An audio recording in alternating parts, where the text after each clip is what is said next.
Yani böyle zengin, gösterişli. Ben güzelim diyen hiçbir şey yok. Ama her şey çok güzel. Her şey çok sade.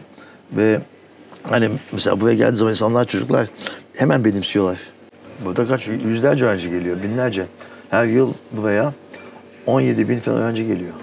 Peki bu fikri hayata geçirmek için nasıl bir süreç izlediniz? Yani zorluklar yaşadınız mı? Jandarma bastı, silahlı 15 jandarma. Biz köyden kovdular. Ormana gittik, yerleştik. Ormanı temizledik. Şu arkamızdaki ormana. At mezarlığıydı orası. 48 saatte temizledik orasını. Sonra sınıflara giremiyorduk tabii. Yaz sıcağında sabahleyin saat 4'te 5'te kalkıp ders yaptık. O askerlerin daha güçlü olduğu zamanlarda bir albay aradı. Benim çocuğuma ne yaptınız diye. Ödümüz patladı tabii. Çocuğa ne yapmışlar? Meğer çocuk çok iyi. Dedi ki benim dedi 15 yılda yapamadım. Siz 15 yılda nasıl yaptınız dedi. Buraya gelip de böyle bir yer mümkün. Onu görmeleri çok hoş. Yani bütün Türkiye demeyeyim, büyük şehirler hariç, Türkiye çoğu böyle olabilirdi.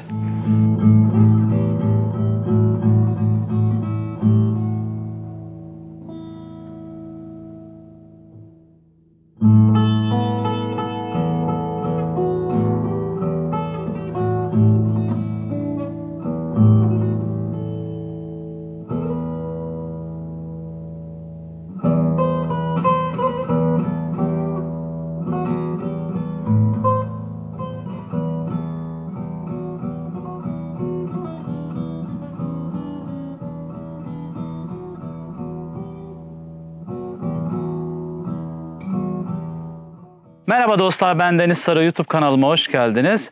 Bugün Nesin Köyü'ndeyiz. İzmir'in Selçuk ilçesine bağlı Şirince Köyü'ne sadece 1 kilometre uzaklıkta yer alan Nesin Köyü'ne geldik. Nesin Köyü aslında iç içe geçmiş 3 köyden oluşuyor. Matematik, sanat ve felsefe köyleri. Bu köy en başta gençlerin özgürlük, güzellik ve güven içinde matematik, sanat, felsefe ile ilgili çalışabilmeleri için kurulan bir mekandır. Bu girişim matematikle başladığı için bazen ismi Nesin Matematik Köyü veya sadece köy diye geçer. Aynı zamanda matematik çalışmalarının yürütüldüğü bir bilim ve sanat merkezidir. Burada yürütülen programların katılımcıları köyde kalır ve çalışmalarının yanı sıra köyün gündelik işlerine yardımcı olarak köyü sahiplenirler. Bugün Profesör Doktor Ali Nesin'le buluşacağız. Bu köyle ilgili kendisinden bilgiler alacağız. Türkiye'de bağımsız kurulan önemli eğitim ve bilim yuvalarından biri olan Nesin Köyü'nü hep birlikte gezeceğiz. Hazırsanız yayınımız başlıyor. Köy, Nesin Vakfı'na ait 40 dönümlük bir arazide İzmir'de Selçuk'ta Şirince Köyü'ne yakın bir yerdedir.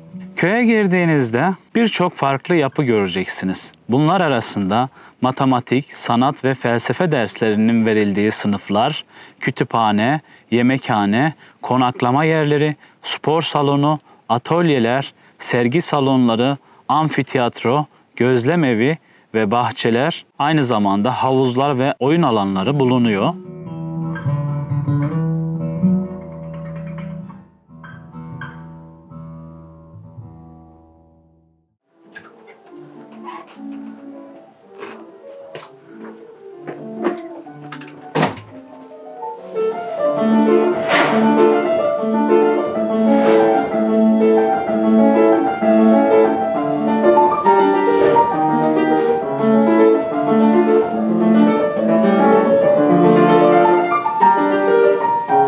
Evet arkadaşlar, şimdi Profesör Ali Nesin'le birlikteyiz. Ali Hocam, öncelikle yayınımıza hoş geldiniz. Hoş bulduk. Burada kurmuş olduğunuz Nesin Köyü hakkında sizlerden bilgi almak istiyoruz.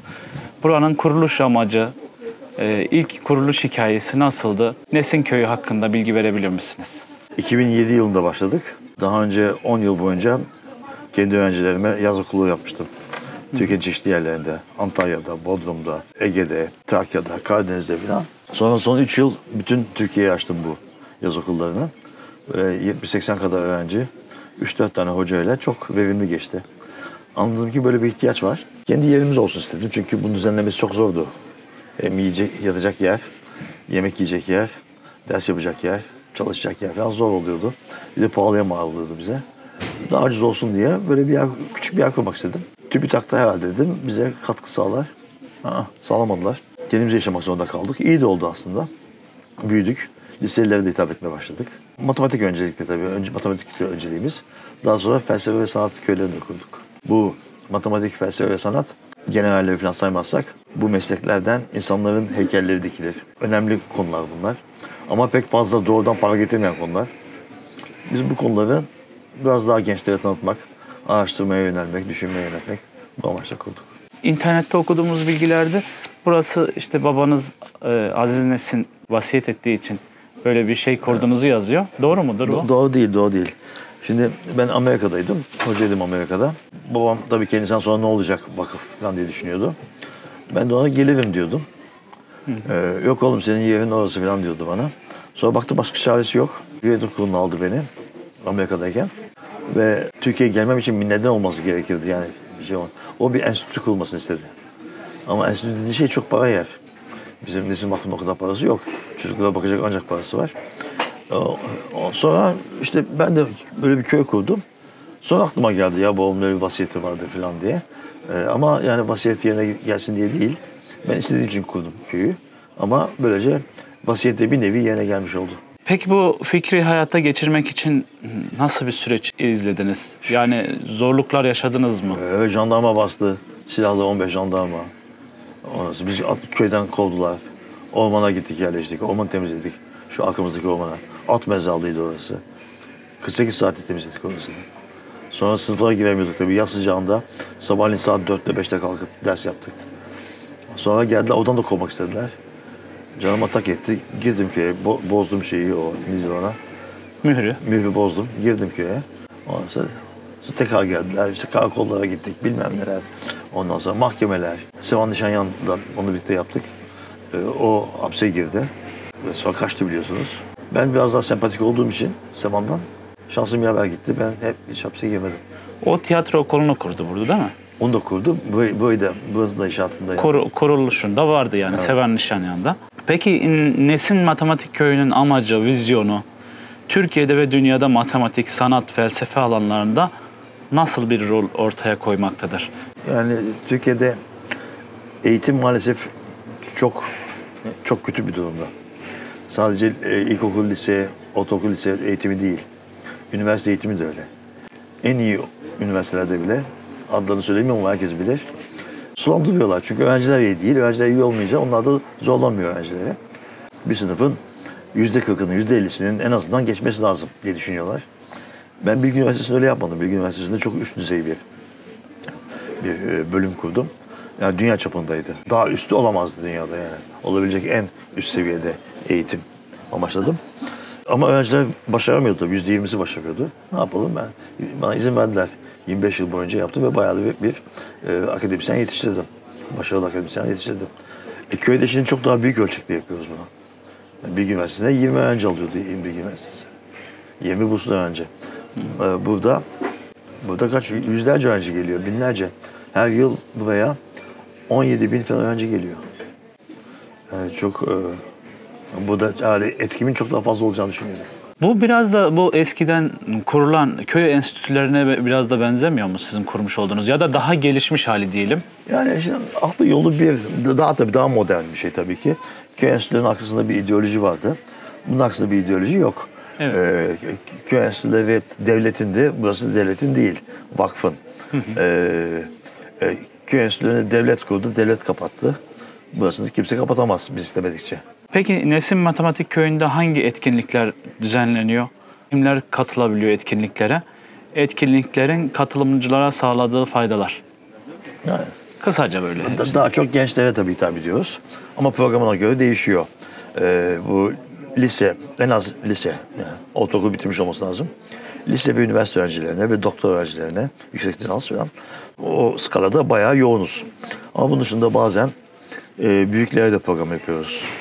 İşte edebiyat, felsefe, sanat falan gibi böyle bir entelektüel bir aktiviteler yapıyoruz. Konularımız tabii matematik öncelikli olarak, felsefe, sanat ama sosyolojide yer var, arkeolojide yer var, antropolojide yer var, felsefe adı altında. Müzik yapmamaya çalışıyoruz çünkü yani çok gürültü yapıyorlar. Evet. Hocam şimdi burada bir matematik köyü var, sanat köyü, aynı zamanda felsefe köyü burası. Bu köyde nasıl bir eğitim anlayışı var? Yani diğer normal okullardaki eğitim anlayışından buranın farkı nedir? Hangi yöntemi benimsiyorsunuz burada? Şimdi bu köyde hocalarımız özgür bir defa. Hoca hangi yöntemi benimserse öyle öğretir. Ben nasıl yapıyorum? Ben çok ders vermiyorum. Yani çok ders veriyorum ama çok konuşmuyorum derste. Dersler 2 saat sürer genellikle. Ben çoğu zaman yarım saat belki en fazla konuşuyorum. Yani öğrencinin aktif olmasını beklerim.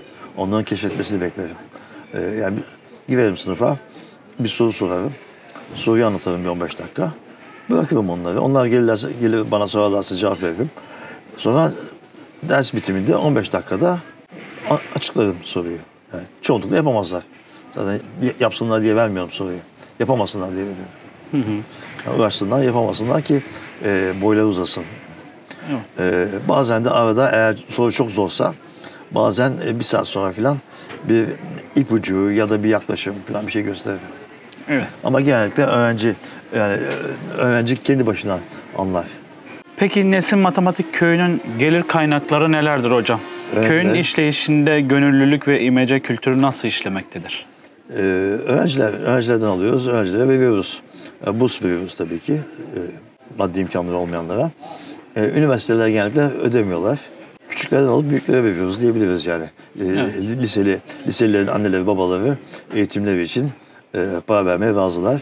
Üniversitelerde yok. Üniversite eğitimi bedava olmalı diye düşünüyor insanlar. Çok cüzi miktar geliyor üniversitelerden. Gönüllüler geliyor çalışmak için buraya, çok seviyorlar. Ortamı çok seviyorlar. Ortam çok özgür, güzel bir ortam. Evet. Çok doğal bir ortam. Yani öğrencilere saygı duyuyoruz. O farkımız da o.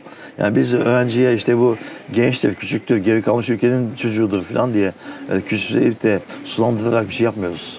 Sulandırarak öğretmiyoruz. Yani ciddi, yani bizim meslektaşımmış gibi öyle davranıyoruz. Evet. Bu arada Nesin Vakfı'na da yine bağışta bulunmak isteyenler böyle bir eğitim yuvasına, bilim yuvasına bağışta bulunabilir arkadaşlar. Köyün gelecek planları ve hedefleri var mı? Köy yeterince büyüdü. Ufak tefek işte rötuşlar yapıyoruz. Şuraya şimdi oraya bir kütüphane kuracağız. İçinde ateş olan bir yuvarlak masa yaptık oraya. Belki çekersiniz sonra gösterirsiniz. Evet. Yuvarlak taştan masa yaptık. Ortası delik ama ortasında ateş yakacağız. Etrafı bir kısmı ön tarafı cam olacak, arka taraf ahşap. Ve orada anı kitapları, Türkiye'ye dair, Anadolu'ya dair anı kitapları kütüphanesi olacak orası. O ama bu ufak bir proje bu. Yani öyle büyük bir projemiz yok artık köyle ilgili ama bir lise projemiz var. Şu kütüphanenin hemen arkasında buraya komşu bir lise, yatılı bir lise düşünüyorum. Fen lisesi değil, normal lise. Ha, ne güzel hocam. Biraz da burayı böyle anlatabilir misiniz? Mesela Nesin Matematik Köyü'nde neler var? Yani dün şöyle bir geldik, camdan baktık. İçeride ders vardı, giremedik. Ama çok muazzam bir kütüphanesi var. Evet. İçinde neler olduğunu böyle biraz anlatabilir misiniz hocam? Bir kulemiz var, oraya bir kule diktik. O kulenin anlamı biz buradayız. Şirince'den gözüküyor zaten kule. Tabii gözüküyor. Bir de kütüphane kurduk. Bir kütüphanemiz var, kütüphane yaptık. Kocaman bir kütüphane, çok güzel bir kütüphane. Bunlar iki büyük bina, iki büyük, bir kule, bir de kütüphane. Onlar görkemli binalar diyelim ki. Diğer yerler hepsi küçük. Küçük evler, bir katlı, en fazla 2 katlı. Çok basit, çok sade. Taş, ahşap, demir. İşte mermer mesela, mermer kütüphanede var mermer. Ama buralarda mermer yok. Yani böyle zengin, gösterişli. Ben güzelim diyen hiçbir şey yok. Ama her şey çok güzel. Her şey çok sade. Ve hani mesela buraya geldiği zaman insanlar, çocuklar hemen benimsiyorlar. Yani bazen gezdiriyorum çocukları, soruyorlar. Hocam burası da bizim mi diyorlar mesela. Evet. Bizim mi diyor hemen. Bu arada 50 dönümlük bir arazi içerisindesiniz değil mi? Yaklaşık 40 dönüm galiba, 40 küsür. 40 küsür. Hocam mesela buraya katılan öğrencilerde burada eğitim sonrasında ne gibi değişiklikler oluyor? Aileleri tarafından öğrencimiz buraya geldi şöyle bir değişikliği olduğu dediği var mı? Çok oluyor. Yani davranışı değişiyor. Bir defasında bir anne aradı, bir baba aradı. Beni aradı. Dedi ki bildiğiniz gibi dedi, benim kızım dedi, işte dedi, bir takım işte pek rahat değildi, psikolojik rahatsızlıkları vardı falan dedi. Ben hep dikkat ederim böyle şeye. O dönemde hiç yoktu. Genellikle olur. Birkaç kişi olur böyle. Ya utangaç, ya disleksik falan böyle olur da o dönem hiç öyle bir nasıl olur dedi. Valla ne olmuşsa bilmiyorum. Gelir gelmez kız birdenbire değişmiş. Mutlu oldu demek ki burada hocam. Anlamadım ne yaptık. Anlamadım yani. Ben farkında bile değilim. Daha önceden o askerlerin daha güçlü olduğu zamanlarda bir albay aradı. Benim çocuğuma ne yaptınız diye. Ödümüz patladı tabii. Çocuğa ne yapmışlar. Meğer çocuk çok iyi. Dedi ki benim dedi 15 yılda yapamadım. Siz 15 yılda nasıl yaptınız dedi. Yani çocuk çok değişmiş. Böyle sosyal konularla ilgili. Ondan sonra konuşan, ev işlerine yardım eden falan böyle bayağı bir olgun bir insan gibi dönmüş. Evet. Çok yani bunun sadece akademik değil bunun etkisi. Çocukların büyümesine de bir nevi askerlik gibi bir şey buraya geliyorlar. Bir de sorumluluk da alıyorlar değil mi hocam? Tuvalet temizliyorlar, bulaşık yıkıyorlar, temizlik yapıyorlar, soğan doğruyorlar dönüşümlü olarak. Sorumluluk almaları çok iyi. Mesela Tabii. kimi ailelerde öyle çocuklar var ki hani çocuğuna hiç belki sorumluluk yüklememiştir. Belki bir iş yaptırmamıştır. Ama gelip burada bu üretimin içerisinde bir şey üretmek, aynı zamanda bir şeyler öğrenmek bence çok büyük bir artısı olacaktır. Siz gerçekten Türkiye'de önemli bir bilim yuvasının kurduğunuz için öncelikle çok teşekkür ederim izleyicilerimiz adına. Son olarak da hocam köy hakkında izleyicilere söylemek istediğiniz bir şey var mıdır? Son bir cümleniz var mıdır hocam? Tabii eğer ilgileniyorlarsa matematikle, felsefeyle, sanatla falan ve yaşlarda müsaitse gelsinler tabii ki. Onu çok isterim ama bunun dışında buraya gelip de böyle bir yer mümkün. Onu görmeleri çok hoş. Yani bütün Türkiye demeyeyim, büyük şehirler hariç, Türkiye'nin çoğu böyle olabilirdi. Öyle yani, güzel binalar falan, küçük, sade, doğaya saygılı. Ve böyle bir ilişkiler yumağı da mümkün. Hoca, öğrenci, işte öğrenciler arasındaki ilişki falan çok rahat ve saygılı, güven dolu. Böyle bir ortam bence göz yaşartıcı ve yani görülmesi, yaşanması gereken bir ortam olduğunu düşünüyorum. Çok teşekkür ederiz bize zaman ayırdığınız için. Çok sağ olun. Sağ olun, siz de sağ olun.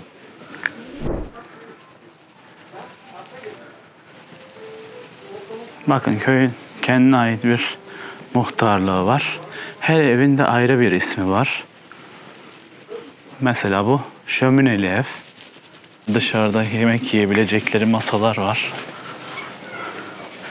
İstasyon adını koymuşlar.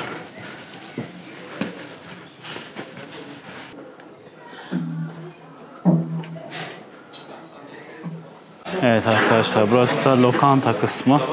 Bol Kepçe lokantası. Öğrenciler şu anda öğle yemeklerini yiyorlar. Sen daha önce Ali Nesin'in kitabını okumuştun. Bir onu anlatabilir misin? Evet, çok heyecanlanmıştım.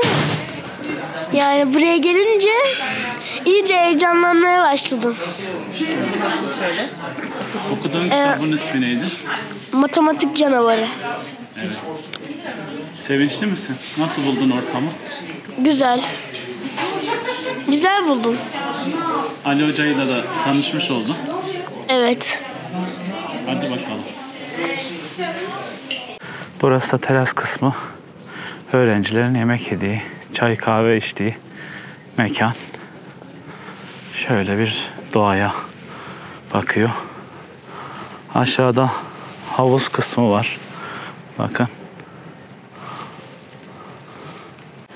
Burada olduğunu göstermek için böyle bir gözetleme kulesi yapılmış.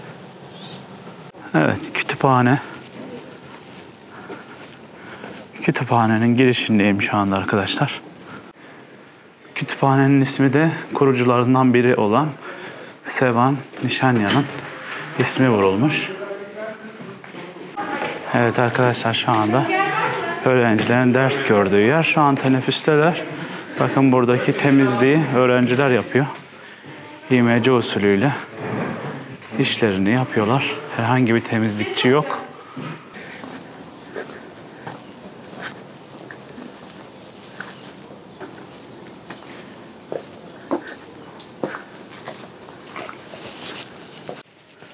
Evet, dersliklerden bir tanesi de burada arkadaşlar.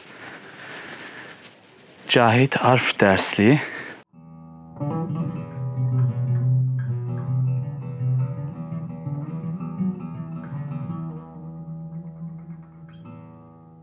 Şimdi Amfiteyatronun olduğu yerdeyiz. Derslerin büyük çoğunluğu yaz aylarında özellikle burada yapılıyor. Bakın şöyle çok güzel yapılmış. Güzel bir amfiteyatro. Bu amfiteyatroda Tosun Terzioğlu anısına yapılmış bir amfiteyatro. Evet arkadaşlar, şimdi burada yine koğuşlar var.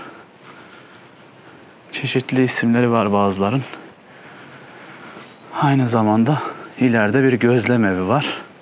Şimdi gözlem evine doğru ilerliyorum. Kayser Dağı Kulesi'ymiş buranın ismi de. Şimdi kuleye çıkacağız.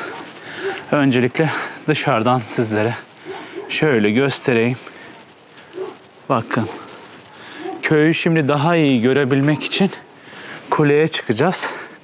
Ve köyü o şekilde daha net bir şekilde görmüş olacağız. Bakın. Şu karşı taraf Şirince Köyü. Oturma yerleri yapılmış. Buradan kütüphane gözüküyor. Kütüphaneyi göstereyim öncelikle. Tepeden şu şekilde gözüküyor. Koğuşlar burada görüyorsunuz. Ve şu taraftan da göstereyim. Havuzu var. Bugünkü videomuzun da sonuna geldik. Yayınımız burada sona eriyor. Umarım video hoşunuza gitmiştir.